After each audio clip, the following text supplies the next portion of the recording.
আসসালামু আলাইকুম সবাইকে। আমার মুরগগুলোকে দোলনা খাওয়ার জন্য আমি ভাবতেছি একটা দোলনা বানিয়ে দেওয়ার জন্য। সে আমার কাছে বাঁশ ছিল, বাঁশটিকে দুই পাশ দিয়ে কেটে আমি এখন যে মাঝখান দিয়ে কেটে আর কি দুভাগ করে এখন ভাবতেছি যে দুই পাশে যদি আমি যেই তার দিয়ে বেঁধে তারপরে ভালোভাবে ঝোলাই দিই, আমার মুরগগুলো হয়তো ভালোভাবে এখানে ওটি একটু দোলনা খেতে পারবে।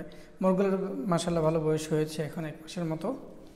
1 মাসের মোরগগুলো দেখি যে পাক জাপটা দিতেছে, উপরে ওঠার চেষ্টা করতেছে, উড়াল দেওয়ার চেষ্টা করতেছে মেইনলি। তো তাদের জন্য এই দোলনাটা বেশ ভালো কাজের হবে। উঠে উঠে এখানে একটু দোল খেতে পারবে, আর যেইগুলো একটু উপরে ওঠার জন্য অ্যাক্টিভ আছে ওইগুলো উপরে উঠতে পারবে, উপরে উঠে একটু পাক জাপটা দিয়ে নিচে নামতে পারবে বা উড়াল দিতে পারবে, যেটা তাদের জন্য একটু ভালো। আর এই দোলনা আমি আগে কখনো বানাইনি, আমার এখানে এই প্রথম এই খামারে বানাচ্ছি।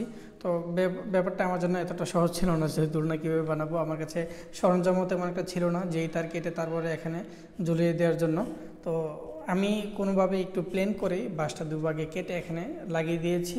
লাগানোর পরে দেখলাম যে মুরগগুলো একটু ওদের কাছে গিয়ে চেষ্টা করেছে দেখার জন্য, বেশ কৌতূহলী এরা আসলে কি, মানে এটা আসলে কি এখানে বেঁধে দিয়ে গেছে। দোলনা যে ওরা প্রথমে জানে না বা উপরে উঠতে হবে জানে না। তো আমি এখন দেখি 2-1 দিন অবজার্ভ করে এরা আসলে উঠে কিনা। যেহেতু বেশ কৌতূহলী এই মোরগগুলো, ওটার অবশ্যই কথা উঠবে ইনশাআল্লাহ। 2-1 দিন আপাতত দেখি, তারপরে ওঠে কিনা সেই ভিডিওটি আপনাদের সামনে তুলে ধরবো। আমি এই দোলনাটা বানিয়েছিলাম, এই দোলনাটা এতদিনে কাজ করতেছে।